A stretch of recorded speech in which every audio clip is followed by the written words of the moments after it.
Hello, everybody, and welcome back to another episode of Safari Mack Returns to Africa. I'm Safari Mack, your guide and host, helping you make connections to the wild.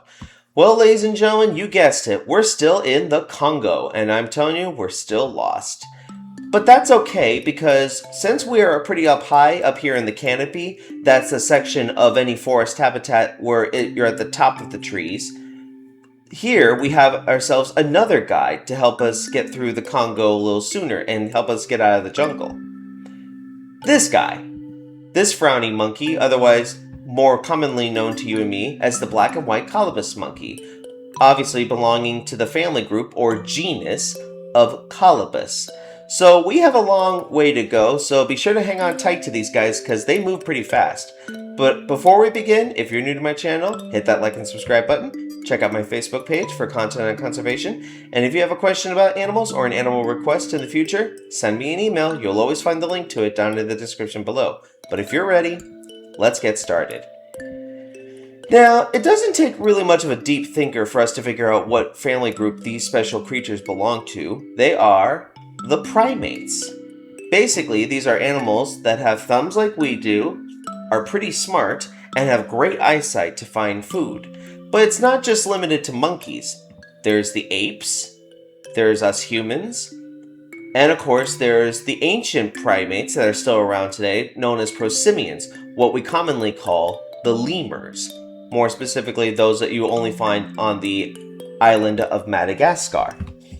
But the Colobus monkey is considered to be as an old world monkey, only being found in Africa or Asia. More specifically, though, of course, these guys are only found in Africa. Now, they do have a cousin called the red Colobus, but unlike the red Colobus, the black and white Colobus has a few other subspecies. These include the Angolan, the black and white, eastern black and white, or the mantled guerza, the king Colobus, the black Colobus, and the white-throated guerza. Now, we're not exactly sure when these creatures first evolved, though it's thought with genetic evidence that their ancestry may have traced back somewhere to 5 to 10 million years ago, or the bigger family of the Colobisidae were thought to have originated somewhere around 12.5 million years ago. But enough about the past, let's talk about today. Now, whether you're an Angolan Colobus or a king Colobus, basically their habitat requirements are the same. These creatures tend to spend most of their lives high up in the treetops, making them what we call arboreal, meaning they rarely come down to the ground, or they almost never come to the ground. And their habitats are basically the same. From West Africa through Central Africa to even parts of East Africa, they can be found in many different rainforest districts, even the mountain forests, or what we call montane forests. But now, their social structure is not quite the same for every species. Each one is different. Some have large family groups, others small. Usually, it's most black and white Colobus monkey species, with a few exceptions, have a single adult male who's the dominant and multiple females. Sometimes 3, sometimes 5, sometimes 7. It really, like I said, it depends on the species.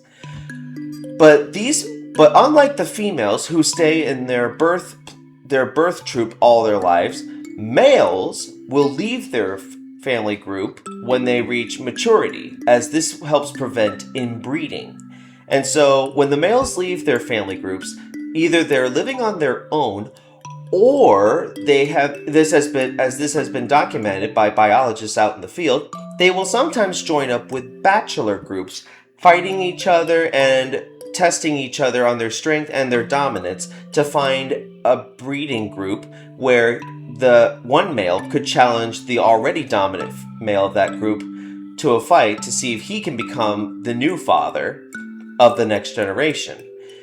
So I'll get into a little bit more about the babies and their parenting skills a little later, But what I can tell you is after a gestation period of anywhere from 4 to 6 months, though, or 158 to 175, though like I said, it's very different with each species, mom will give birth to just a single baby, and then after 15 months, mom will be able to actually be ready to breed again just another 5 months later, bringing the whole interval 20 months at a time before new babies come in and she can fulfill her maternal instinct. Now, the Colobus monkey is very strange in terms of eating and digestion than other primates. For one, the Colobus monkey is a big leaf eater. They eat many different kinds of leaves, but they'll also eat unripe fruit and even flowers and sometimes some insects. But like I said, they have even the weirdest digestion. Unlike you and me, the Colobus monkey actually has a multi-chambered stomach like that of a cow. So making it a pretty unique thing about this particular primate, as this helps them digest some really toxic plant and foliage. Because too much of it with other animals, it'll kill you. But not for the Colobus, they're able to handle all this. But even so, as they're feeding, they're always on the lookout for danger.